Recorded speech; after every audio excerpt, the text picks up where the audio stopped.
This is We the Sales Engineers Podcast, show 304. Welcome to We the SEs Podcast, the show for sales engineers by sales engineers with your host, Ramsey Majaba. What's up, ST Nation? Welcome back to another episode. I am your host, Ramsey Majaba. Sales engineering is a combination of many skills, many disciplines. Whether it's asking questions, whether it's following up, building relationships. One of the main topics that people come to me that they're not sure if they're doing well is maintaining people's attention during a call, whether it's a training, it's a demo, it's a discovery. A lot of times we go through our presentation or we go through our demo and we don't get that feeling that people are interested or they care. So our conversation today with my guest, his name is Jason Z. I'm not going to say his last name. I'll leave a link to his LinkedIn in the show notes. And he does training for Salesforce. He doesn't work for Salesforce, but he trains people on using Salesforce. And some people care about using Salesforce. Some people want to know it. And some people are just forced to be in the training. So I wanted to talk to him because that's one discipline that a trainer or a teacher can provide a lot of value. Like, how do you capture people's attention? More importantly, how do you keep it over a long period of time of an hour or 2 hours a day, whatever it is? What are the tools that you use? And that's the conversation that I have today with Jason. And he shares a lot of tips. He shares his methodologies, some of which may work for you, some of which may not, but you can take a look and adapt to you and your personality. Jason has a, let's say, unique personality that I really enjoy. It was a really fun call where I was laughing a lot. So some things that work for him may not work for others, but the methodology or the thought process behind doing stuff like that, I think would work for a lot of people. The what may work, the how you might have to tweak. So there's that. How about we jump into the show and talk to Jason? Mr. Z. Wait, how do you say your last name? Mr. Z. If I can call you Mr. Z, Ramsey. Yeah, we're both Z's. All right, well, let's just stick with Jason so we don't get this too confusing. Getting better all the time, Jason? and wondering how to pronounce my last name. So Zykowitz, just like Einstein or Budweiser or Oppenheimer. So we got that out there. Now you can think of, when you think of Oppenheimer, you can think of me because I'm the bomb. Might cut that out. So anyway, was that prepared? But not Barbie. That's a different IE. They do EI then. You see, as a Lebanese person, as an Arab, I can't say that. It'll be taken in a very very literal way. I'll take that to be able to have that phrase. I'll put that phrase in the nice way. So thanks for having me on, Ramsey. I'm excited to be here. Long time listener and talker, first time caller. Yeah, well, I'm happy to have you on. You and I have been talking for a little bit, so this is not our first meeting. I know you are not currently an SE. You're open to the idea. You love the idea, but the reason I wanted to bring you on is you're going to introduce yourself in a second. But you train people. You're a trainer, so you sit for week-long sessions in front of other human beings who may or may not want to be there, and you train them about stuff. You can see the overlap, right? Yeah, or sometimes just an hour and a half session. Just okay, but still, like you're well, even that's sometimes remote, right? Most of the times it's remote, sometimes in person. Right. Okay, so that's why I wanted to talk to you, really, because I find, like, as a sales engineer, I get to ask a lot of questions. I'm sure you do as well, but when I'm being trained, a lot of times trainers lose my attention, and I wanted to learn from you. Yes. How do you keep that? And that's just one simple question for today. Yeah. So, but before we get there, Jason Z, the bomb. Do you want to introduce yourself? I'm the bomb. Jason Z, or J Sunny Z, if you can pronounce it, if you want to say it that way, which I like to, because my middle name is Eric. So J Sunny Z. because otherwise you would say Jay-Z, but there's another Jay-Z out there, my dad. Yeah. Yeah, I think he's a little bit more Yeah, famous yeah, we than had you, a head though. start, he's my dad, That's Jeff Sikowitz. So that's so good. I've been That's good.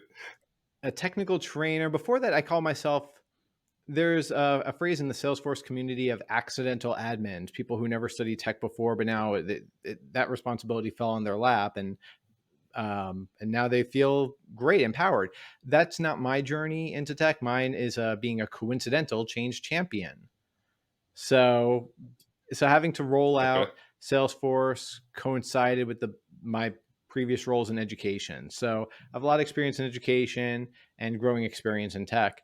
And that's what I wanted to share with you, Ramsey, is lessons I've learned as a this technical trainer about captivating audiences, being that I see are applicable for sales engineers. Right. Okay. So yeah, if I understand correctly, you had a Hmm. background in education. You also you worked a little in tech and deployment of, Hmm. I guess, Right. Salesforce. Is that so? Your experience in education. Can you be a little bit more like? Can you give me an example? What Oh kind of yeah, experience that yeah, was? all around. Actually, I had a chance to live abroad in Beijing for a couple of years, teaching with Disney English. So they opened learning centers in China and Shanghai and Beijing. It was like very high tech, very beautiful centers. Just imagine like a Disney World as a learning center with all that technology. It was like being on a set of Blue's Clues, especially with my personality. People who are listening can't see my Okay. jazz hands, but I'm jazz handsing, doing the jazz hands right Oh, they should watch the YouTube channel then to get the full Jay Z experience. now. Jay Z and They should 2D. watch the YouTube channel. Uh, yeah. All right. Okay. So I guess that's one experience. That's very interesting because the students you were teaching, what was their level Oh of yeah, English well, comprehension? all over. So after not only teaching them, but I would say that's the big challenge right there. About we were talking earlier about sitting in through a training or just even just any presentation, make sure you're capturing someone's attention. These English learners for the 5-year-olds, they were uh, not English speakers at all. So trying to hold their attention when I speak another language, they're 5 years old, and I'm competing with Mickey Mouse. You got to be very, very engaging. So that's why I picked up there. Okay. So yeah. All right. So I guess the obvious question is, how can you be engaging? Like when it comes to Mm-hmm, people who don't mm-hmm. understand English, I I'm engaging. I crack jokes. I don't smile a lot. I'm very not very dynamic, but I crack jokes. That's my way of engaging people. For those who don't understand your jokes, how do you keep them engaged? Because what you're trying to do is you're trying to create, children learn through imitation. So you're going to give them a small lesson where they could be able to imitate, and you're exposing them to those lessons, whether it's a color or a small sentence like I like blue, I like yellow, I like green. They're getting the concept. So so they could be able Right. to do some sort of critical thinking, some sort of choice with the vocabulary and some sentence structure. Like I want to go to the zoo. So if I understand correctly, you're kind of it's an Hmm. interactive session. So it's not you're not speaking at them. You're speaking to them Yes. with them. 5-year-olds. You Um, got to keep them talking. You got to engage them. You can't have the microphone for too long. right. Yeah, and also the second thing is you're allowing them not just like interactive as in like hey answer this question, but you're allowing them to make a choice in Hmm. what they Hmm. say. Exactly. This they could be able to see. Is that right? Uh, they could be able to see based on their choice the different outcomes. So they could be able to. It's otherwise you're do they understand the concept? But they could see they choose make a different choice. Something else happens. So you're just trying to show the how the words have meaning. Like I like, Right. and we Okay. use props. So if they Okay. say I So like you green, we give them a green doll. okay. All right. That okay. So you did that in China. I have a lot of questions, but there might be a lot of overlap between other areas as well. What did you do after that? Well, after that, that's when I went to Arizona to study sustainability at Arizona State University. Realized that career was not sustainable, but I did get involved with a lot of community organizing and different types of sales. So I was actually selling solar for a bit, and then selling solar uh, memberships to a trade association for solar. So I was doing that, and but then I pivoted more into just tech as a technical trainer for Salesforce implementations. Okay. Well, so I feel like there's a piece missing of becoming a technical trainer for Yeah. Salesforce when you didn't. When I learned, When did you so learn as Arizona Salesforce? State University, I was studying sustainability while I became a coincidental change champion with experiencing Salesforce. So I started January 2015 when we were using email. And my role was to oversee a team of student workers for the university housing customer care. So university housing, there's Okay. lots of different housing buildings and many campuses of Arizona State. It's a big university, but there's a centralized customer care department uh, of student workers um, that we got Salesforce and a few months into the job. So they felt like being able to have Salesforce compared to email, they could be able to plug in and see everything that's happening. Just really very empowering. And now we lived in Salesforce because this was our source of truth. But the community directors who were not in our office, they weren't seeing moving the cases that we were sending to them. And so that's where I had to become a coincidental change champion.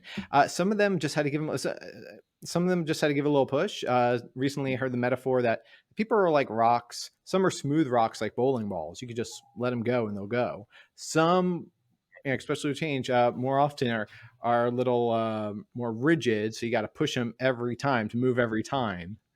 And so that's what happened was with Okay. these cases. Every time I was just with most of them trying to ask them to address the case I was sending to them, close it, create, and yeah. So that's where I had to help just be a pest. But I realized the missing key was not just me pestering them, but was to make it a digital transformation. I didn't know this word at the time, but now the word digital transformation is more common in my vernacular. It was a digital transformation because we just we didn't need to just have the same process. We need to have a different process, and that these community directors, they reported up to area managers who the area managers were out of the loop of Salesforce. But by letting the area managers know that, hey, you have to make sure that this is your source of truth now. Use Salesforce to be able to make sure that your students are doing well, and you could be able to check the how well cases are kept. So that became game changing right there by getting in the area managers. So that's the digital transformation, and I call that the push and pull of training. The pull of a helping hand. So the pull of a helping hand with enablement, and the push of alignment. You got to do it. This is now part of the culture. It's the expectations of the role, and there's that reinforcement of it. Okay. Just like in sales meetings, like, hey, what's your did you put that in? This is in sales. Did you put that notes in Salesforce? Did you update the record? Yeah. Probably not. I probably did not do that. Okay. So all right. So now I understand. Like you call it, you said accidental change Coincidental advocate. change champion. So a coincidental change champion. It's an alliteration. Cool. One of my tools I say all the time. So alliteration is where this first letter, the first sound is the same. So coincidental change champion is my alliteration for this incident of now being a change champion, championing the change. It coincided with the background I had in education. Okay, I'm glad I clarified that because in my head I thought like when you were saying you were like the coincidental change champion, I thought you were the one doing the implementation of Salesforce, like uh, making people do it. But I'm glad you clarified the fact that uh, you might have done that, but I think your bigger I guess challenge was Mm-hmm. getting people to use it, Mm-hmm. getting Mm-hmm. buy-in. Right. Yeah, exactly. Okay, Getting that buy-in, getting people on the bandwagon. right. And as sales engineers, we all know how Mm-hmm. hard that is, trying to get people to use our product and use it the way we think is right. versus having sit on the virtual shelf. Exactly. Okay. Exactly. Uh, so how did you get that job to begin with? Like you were a student So yourself the at the job at time. Arizona State, so yeah, I Yeah. was overseeing a team of customer care. I was looking for opportunity to further my education. So I was living in China at the time, just applying to universities, be able to see where I could further my education while working at a university, and landed that one at Arizona Okay. State. Um, I think what got me that job, Okay. so it was a job for customer care, and I brought out how, working at Disney has big customer care. It's the white glove treatment, pun intended, because Mickey Mouse has Yeah. white gloves. For people who don't say, I'm not Yeah. wearing white gloves Yeah. now. So if you're not listening, if you're not looking at this, you're not missing anything. But Mickey Mouse has white gloves. That's white glove You're not treatment. missing much. Yeah. And so I came up with a song to explain customer care and to the tune of the ABCs by the Jackson 5. All right. So it's a podcast. We can make this a Okay. radio show with a song. Here Uh, we go. You ready? Buckle up. All right. all right. Yeah. I don't All right, know. ready or not, here it comes. Okay. A, actively listen. B, bring out key information. C, connect key aspects of players. D, deliver the solution. E, engage in the solution. F, fall through. G, get feedback. Okay. Honestly, it's been like 5 years I've done this podcast. You're the first singer on the show. Happy to have you on. The I think first you and would the win best. American Idol. Thank you. Thank Probably you. not. But sure. So okay, and so you got that job because you made us because I you made think the so. song They that didn't got you say, the but I job. think so. They made him laugh. That's your story, and you're sticking to it. Okay, uh, okay. So you did that, and after that, like I'm assuming you graduated university, and how did you get into training Yeah. for Okay. Right. Salesforce? So while I was working there, I was studying sustainability. And so I thought that'd be my career in sustainability. So I was partnering with a lot of sustainability organizations. And from working at Arizona State, I then just more plunged into that of doing community organizing for solar ballot initiatives and um, getting people registered to vote and helping with it was a ballot initiative, so people have to sign an initiative to get it on the ballot and then vote for solar. And then from there, I was selling solar, and then I was selling solar trade memberships. So all those are different like types of sales positions, but yeah, it was it was jumping from those different jobs, I was looking for something more sustainable. And that's where I came across job postings looking for Salesforce experience. So I was wondering if the Salesforce thing is a thing. And so I started doing informational interviews with people with Salesforce careers, and then started, as I was learning more about that, then learning more about Salesforce. So I earned my Salesforce admin certification in October of 2020 and got my job as a Salesforce technical trainer February 2021. Okay, Yeah. during the pandemic. That was fun. All right. So who are the people you So train they'd be right the now, end users. They would be the or you are people training? who, yeah, have to use Salesforce. So, Not the salespeople, because well, they're no, imposters, right? yeah, no, I gotta train them. So anyone who's using the Salesforce in You- their implementation, Oh, yeah. all right. So okay, were you successful in training salespeople? Because if you're successful Hmm. in training people with the Hmm. shortest attention Yeah. span in the world, you Yeah. can train almost anybody. So actually, what was it? I would love to hear what was the challenge of training salespeople versus Oh gosh, maybe I mean, sales ops or no, anybody there's a else doing lot of different challenging personas out there. Not only in addition to salespeople, also training people who worked at a state. So I worked in those for the public sector but even in the public sector, there's still salespeople um, for selling public transportation or selling um, uh, selling to accounts to be on job boards for economic development for applicants. But otherwise, it's trying to train construction inspectors, people who just like go to a site with a pen and paper, pencil and paper. it? So Right. who are, they know big engineering for construction, but they're very intimidated by the computer. So what I quickly Yeah. learned is that I needed to make sure I had immediate feedback constantly, check early and often. Just like with the 5-year-olds, early and often engage them so that they're going along for the ride. One of my first training, I remember, similar to you, how you did, like, you tell your story about how you did the spray and pray for a while until you realized that was no good. Yeah. So similar with me with doing the trainings. And it wasn't until at the end of one of the trainings, we asked for feedback, and a very nice lady said, "Oh, well, that was very good. That was very good. And I think once we get in the system, we'll start to learn it." So essentially, the time with me was just a waste. Yeah, that was good. Yeah, he knew all the clicks. Good job. He doesn't need to be trained more, but we're lost. So I learned how to make sure that Okay. early and often I'm engaging them to see where they're at, and so they can make sure that it's successful. Okay. Um, so you kind of described you talked to a lot of people, but you described like salespeople versus, or not.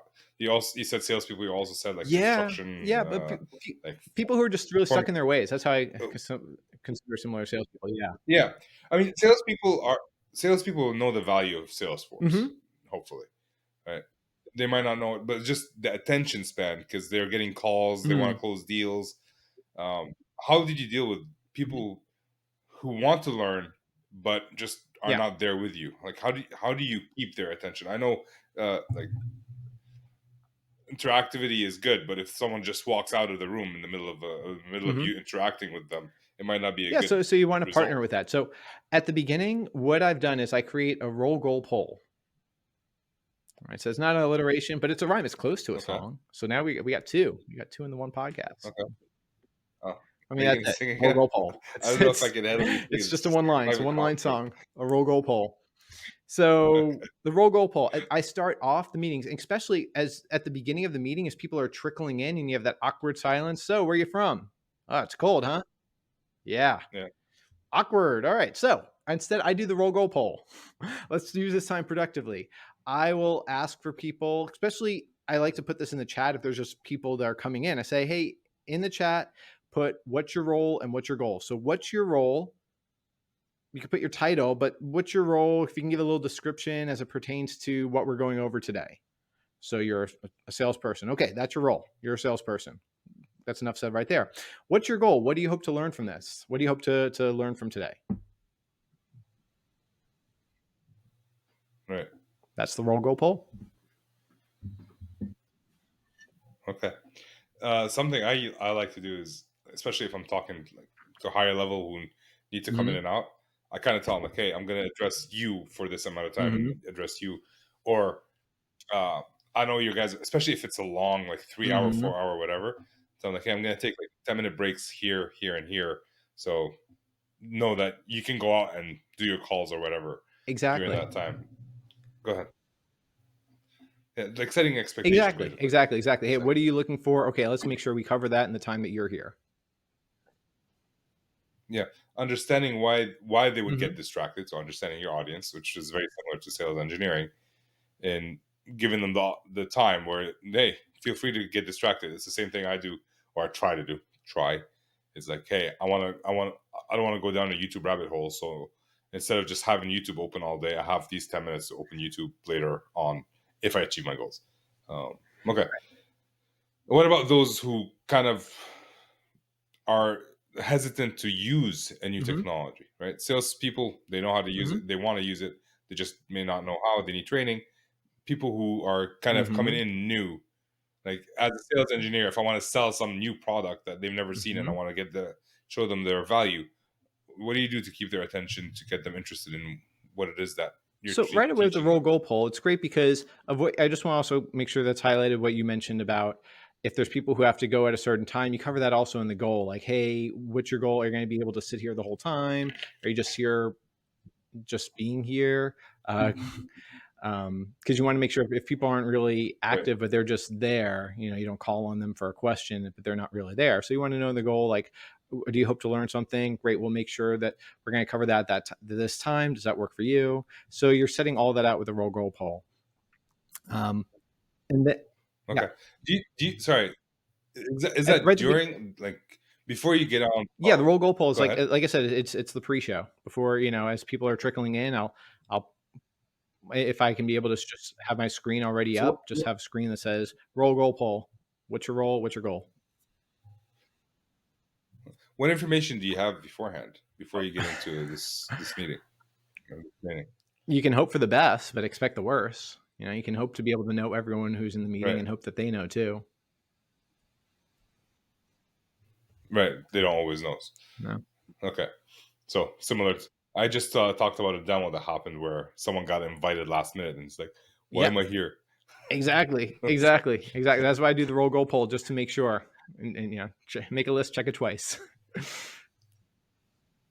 Right. That's pretty good.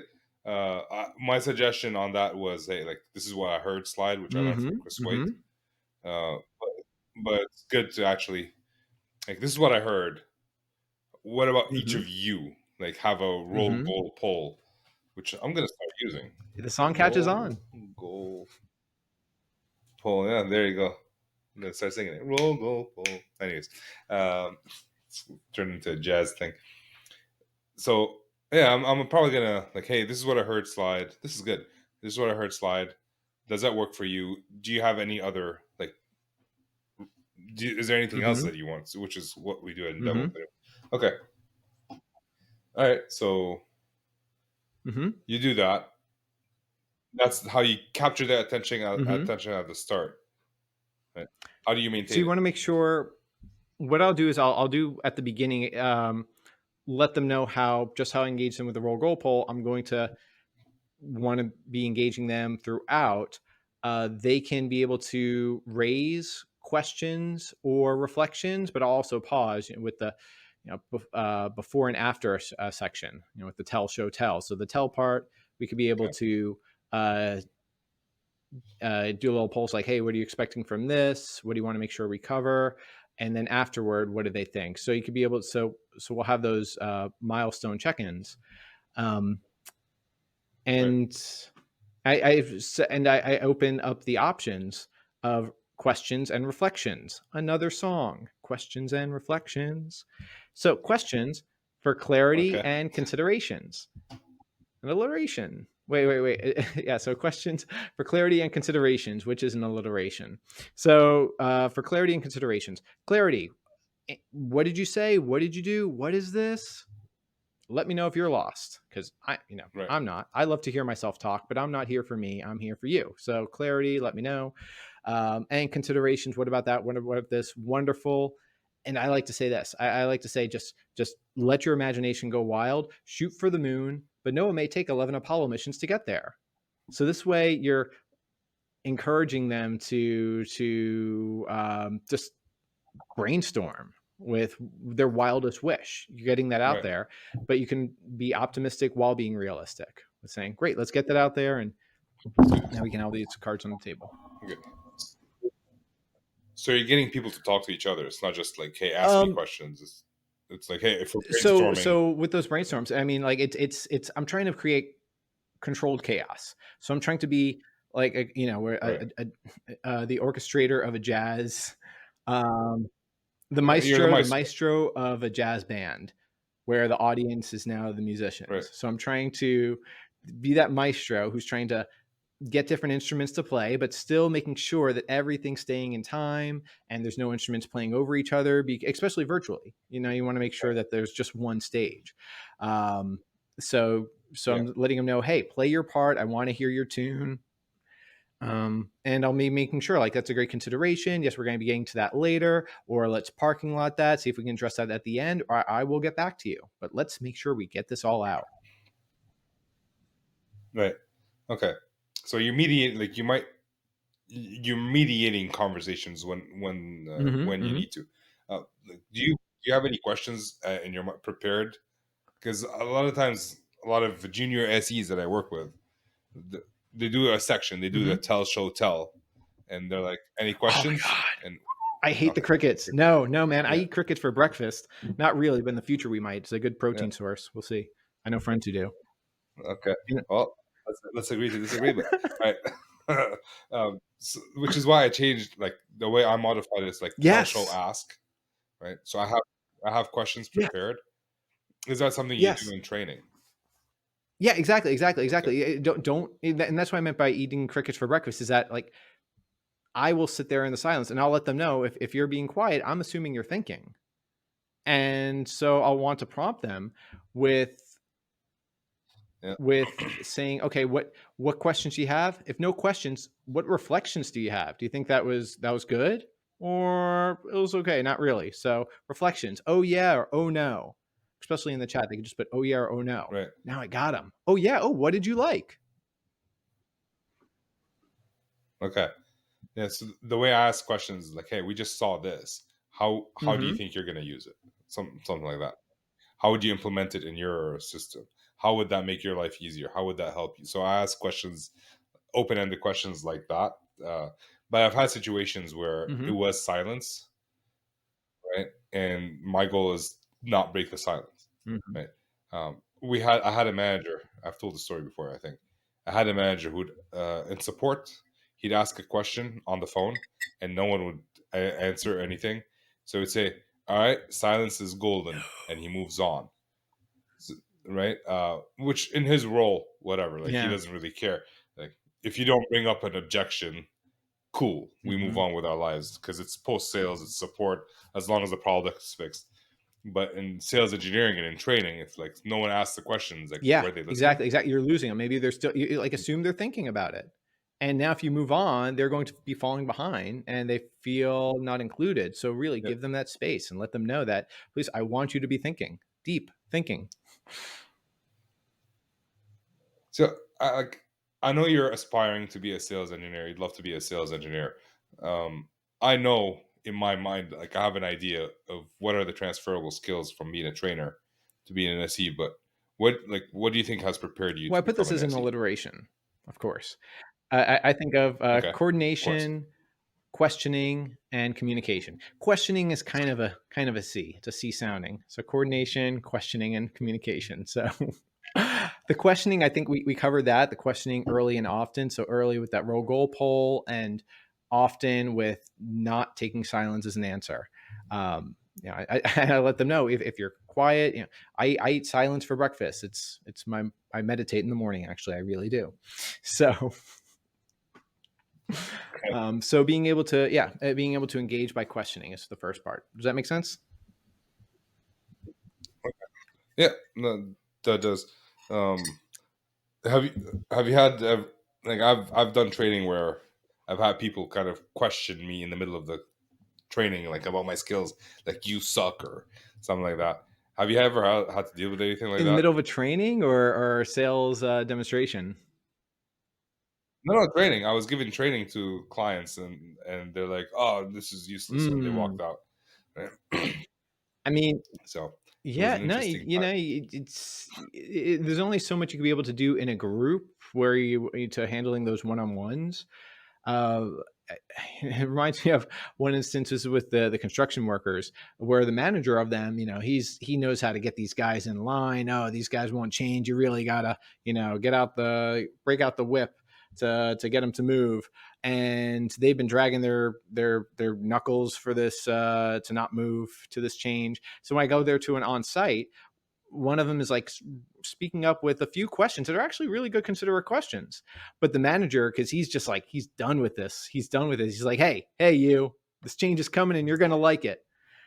And so, Yeah, yeah, yeah. We've had that. Uh, they put in our contract that we have to use Salesforce, otherwise we don't get paid commission in a mhm, previous company. But no, my situation about that, like I was doing networking training, and everybody like I came with advanced training into the meeting room, but everybody in the room except for one person didn't know anything about mhm, networking. Like when I asked the questions, like, "Hey, is it advanced? Is it whatever?" It's like, "Yeah, we already did the beginner class. We're gonna do the advanced class this time." It's like, "All right, cool." Showed up. No one remembered anything from the beginner class except for one person who was like, mm, he was certified CCIE. He knew mm, everything about everything, and he just got bored. Like, this sucks. Walked out. It's like, all right, cool. Now I get to focus on the people who don't know anything instead of answering like advanced questions that are go over mhm, everybody's mhm, heads. mm. Yeah, So that makes sense worked for out for me. that. But what I would say Yeah. with as far as, like you have to use Salesforce, and there's a lot of, I think this is, you're trying to get buy-in from the people who's like, oh, I have to use this tool. You have to get buy-in. So it's sales. You have to get buy-in. And that's where I think you can have those conversations, because where you get the buy-in is really you buying into their needs, in that a lot Yeah. of people will be open to change. They're willing to accept progress, knowing it's not perfect, if they know that they have a seat at the table. And that's where I think a lot of people are very resistant to change. They're very loud because they're concerned they're not being heard. So they're just trying to be louder. But if you let them know, yes, thank you. You got a case. you got a case. We hear you. And they're more Yeah. accepting of the current state. Does that make sense as far as? Yeah. And also, what I found that, like, most people who like when we had, say, we used to use Oracle in my previous company, and they switched to Salesforce like a couple years into my tenure with them, and nobody wanted to use Salesforce because nobody knew what's in it Mm, for them. Oh, this is just another thing that I'm going to have to use. I'm hmm going to have to learn. I'm going to have to put in my tasks here. Nobody knew what it was for until we explained it to them. It's like, hey guys, if you go on vacation and someone else needs to jump in and close the deal, we don't need to call you on your vacation. Does that sound good? Right. So what's in it for them? It's always like, whether you're training, whether you're doing adoption, hmm what's in it for them? hmm Sometimes hmm there isn't. Like, you just got to use it because it's cheaper than the other product. Yeah, Yeah. exactly. With them, or Yeah. with it. And what's in it for them at that point is we don't have to fire people, right, to pay for this thing. If we stayed with the other one, we'd have There to you fire go. some people to afford There it. you go. Don't get the whip. Get the So, with them. yeah. Why do you want to be an SE? Because of, so as what we're just talking about, the conversations about getting the buy-in. And so in training, you're getting the people on the bandwagon, but in pre-sales, you're making the wagon happen. So you're just further upstream, to where the opportunities first get created. In training, it's already, hey, this is happening. Let's just try to smooth the road. But in pre-sales, you're just creating more of those opportunities, and it's using those transferable skills. Instead of getting people on the bandwagon, I'm getting the band together. We're getting the band together. Yep. That's pretty cool. Okay. Um, so we're about to jump into the not so fire round, Jason. Was there any question you were hoping I was going to ask you, which I did not? What I do want to call out, so as far as another one of the transferable skills, I did just make a post on LinkedIn about the A team for communications. And so you could check. I think that's transferable, and that could be a good Swiss Army knife for pre-sales people, and a real Swiss Army knife. He just recently had an episode. I don't know who was on there, but he was talking about pre-sales as a Swiss Army knife. I'd say that's more. It's more of a Yeah. hammer, or like it's one tool that could be used in many situations. A Swiss Army knife's many different tools that'll come out. So that the guy who was saying how he was able to transfer different industries, that's a tool, could be used for different situations. Swiss Army knife, many different tools will come out. So the A team for communications is many different tools for communicating. It's the A team. So we have our analytics, we have our analogies, we have our anecdotes, we have our alliterations, and we have our acronyms. So that's how I've chunked together different communication techniques. A little fun. All right. I found it. I'm going to put a link to it in the show notes of this Nice. episode. All right. Okay. So actually, let me look it up. Let me read it for a quick second. Okay. So communications A team. You already said that. Analytics, analogies, anecdotes, alliterations, and acronyms. Which honestly, before today, I've never heard the word alliteration, and today I've heard it like 7,000 times. So I'm an alliterator extraordinaire. it's yeah. I learned a new word today. Woohoo! Uh, where does storytelling fit? Oh, your anecdotes is storytelling. All right, nice Gets analogies. the Ramsey Okay, approval. cool, man. That's good. Gets the Ramsey What was approval. that? Checks Yeah, boxes. I mean, yeah, I I just Yeah. read it briefly, All right, but cool. it Have looks every about right. people come to my people. It's yeah. I want to check to see. Here, I just thought it was a like, cool coincidence when thinking of those different words, and then also if you look at the pictures, I put each of the words with one of the people on the A team to make it an analogy even yeah, further. every time I see analogy, I read apology for some reason. Okay, so analytics, facts that move them forward, right? To or from. Nobody Yeah. So cares about analytics. So you'd say an analytic, like, did you know that 1 in 10 people don't know this fact? So yeah. Or hey, if you don't, like, people lose thousands of dollars right, every right, month in exactly, ransomware. exactly. Or you Yeah, can win $1 million. So analytics from or for. yeah. But nobody cares about facts, because if I tell them, hey, people lost thousands of dollars on analytics, that, sure, it's not me. Hey, did you know that the company right next door just had this Anecdote. happen to them and they've lost like $5 million? They had to get punished, whatever. So Yep. that's anecdotes. Uh, and analogies like, hey, building bridges, like, hey, this is how we can Yeah. move you And you can forward. combine it too. Right? So you can say Alliteration. 1 out of 10. Yeah, or like one out of 2 people, meaning look in this podcast right now. One of these people is me. One of these, the other one is me. Um, Alliterations and acronyms, I don't know. Like, I don't know if I get that. I wouldn't. I don't know if I give it the. I think that's depends on the It's personality. when you're, I mean, all the time, Like, acronyms all the time are used in tech and business. So being able to know the words, and and we it's don't use them as sales engineers. We tend not to use acronyms because you can never. Mhm, Because I'm in. I have two customers, 500 mhm, feet away from each other, mhm, doing the same thing. One person calls it mhm, one acronym, another company calls mhm. it another acronym. Even Now, the acronyms would be useful if you learn it and use the appropriate one for the appropriate company, mhm. right? But when you meet someone new, you can't just assume. Right, right, That's right, all I'm right, saying. exactly, and that's the problem with Uh, the alliterations and acronyms. It's being able to, so I put that in that, being aware that they will have them, but also if you have the chance to be able to, if you're trying to communicate chunk information, it's just a chunking tool where you could be able to explain a concept to make it stick. It's just it's made to stick. It's a great. oh yeah, Uh, that makes but you want to make, a big difference because, for example, yeah, like I like that because if you create something of your own, like not yeah, use like corporate or like industry acronyms, but if you use your own and then make it in, or you use your a word like John Kerr, he in his book for sales success and stories. the sales engineer manager handbook, he has an acronym called Mm, Mars bars, okay. which I don't remember what it stands for, but I do remember Okay. Mars bars.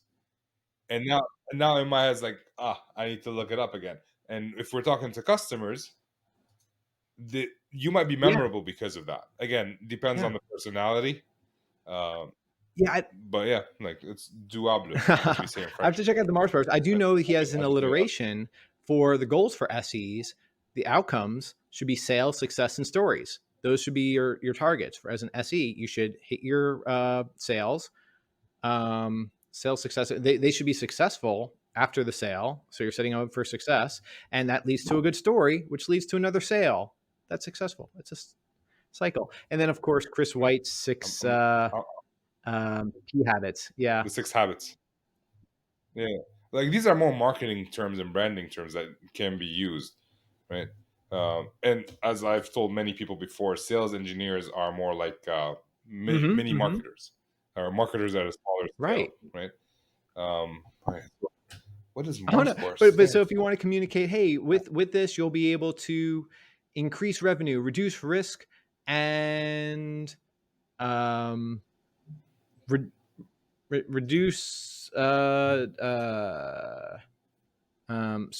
risk, revenue, and reductions of inefficiencies. RRR. Well, it's yeah, or or RTM, risk, time, and money. Yeah. Oh. Hmm. We have to make that an Because that alliteration well, too. that's what always comes out. Give me some time. Yeah, well, see, depends on the personality, right?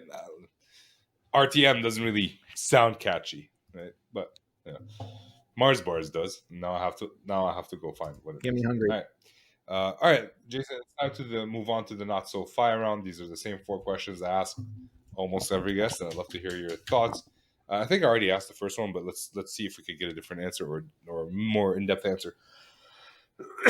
What do you love about the concept of sales engineering? Right. So yeah. So I did answer about how from being a trainer, why do I want to Yep. move Why you into want to? sales engineering, but why I like both, why I think that there's the overlap in that you're working with people. And I think that's very important because I live with people and it's something I can't avoid. Like I enjoy tech. I enjoy learning more about tech and making myself more empowered, but I can go the rest of my life without without needing to know tech. But people, I gotta always deal with people. So I just feel working with people, being in a trade with people, just helps keep that saw sharp. Okay, nice. All right, second question of the not so fire round. What would you consider is your superpower, other than coming up with Well, it's alliterations and part of it. It's adjectives? part of it. So if you can have one wish for more wishes. So if I could learn one thing, I'd want to learn how to learn. And I'd say that's a superpower that it's powering up. It's not all the way 100% because you can always be learning more, but I try to always learn how to learn better. And that's where the alliterations and acronyms come in. Is that it helps you be a better learner, and which helps you also be a better teacher because the best way to teach is to learn.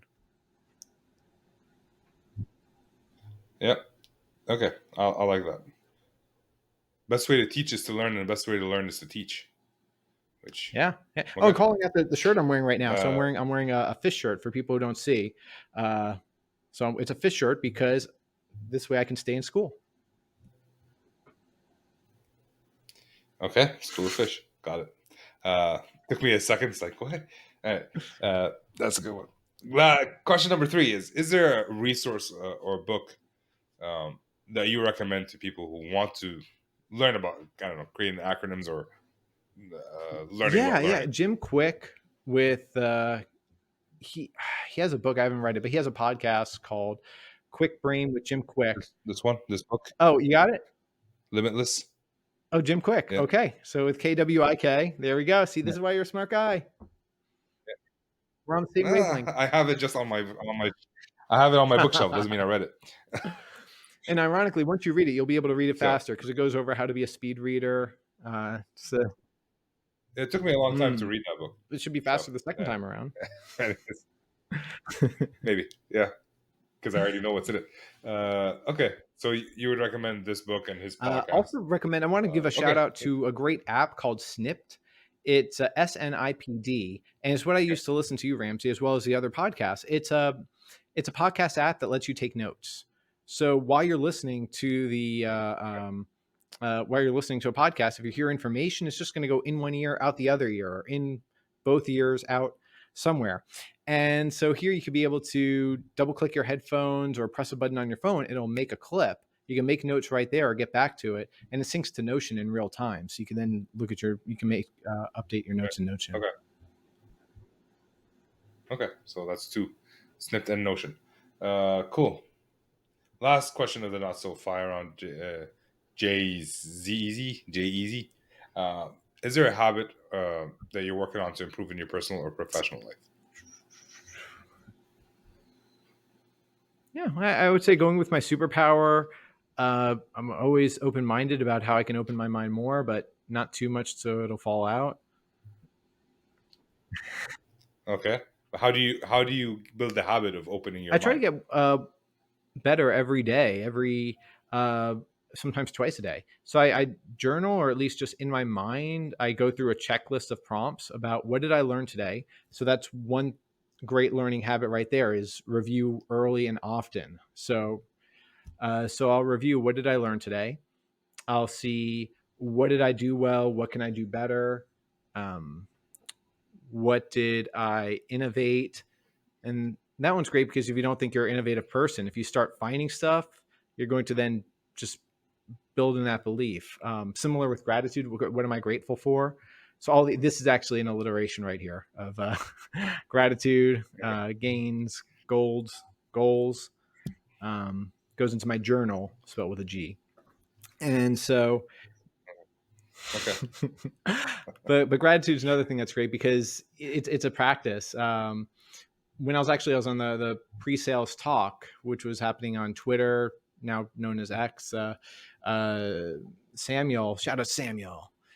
He was Samuel West. He was saying, well, Jason, what if you're not grateful for something? Well, that's the whole purpose of practicing gratitude. You're looking for something to be grateful for, even if it's just like, let me count. Oh, here we go. I got a thumb. Okay, cool. And you're just exercising that act of gratitude. And then because you're exercising to be grateful, you're going to be grateful more often. You're going to be finding goals more often. Whatever you do better, just more often. You're just winding up your brain to do it when you're not meaning to do it. So whenever you get a chance to be purposeful Nice. about your choices and considerations, you're going to be doing more often. Okay. All right. Yeah, no, that sounds good. Jay-Z or Jay Sunny Z. Z, because Jason Eric Zykowitz, so Jay Jason Sunny Z. Jason Jason Z. I'm grateful that you've been on the show. I hope you enjoyed it. And I'm thank you great. so much for your time. Thank you, We'll Ramsey. I'm talk very soon. grateful for you and all that you do, and listeners like you. Okay. All right. We'll end it there. Thank you, everybody, for being here. Thank you for listening. I really appreciate your time. Jason, I appreciate you coming on and sharing your expertise in the realm of training. Let me know your thoughts. What do you think about this show? Do you want more shows like that are not necessarily about sales engineering, but specific area that sales engineers get involved in? I really don't have much more to say. I really enjoyed the conversation. It was fun. I was laughing a lot. So let's just end it there. With that, I'm signing off.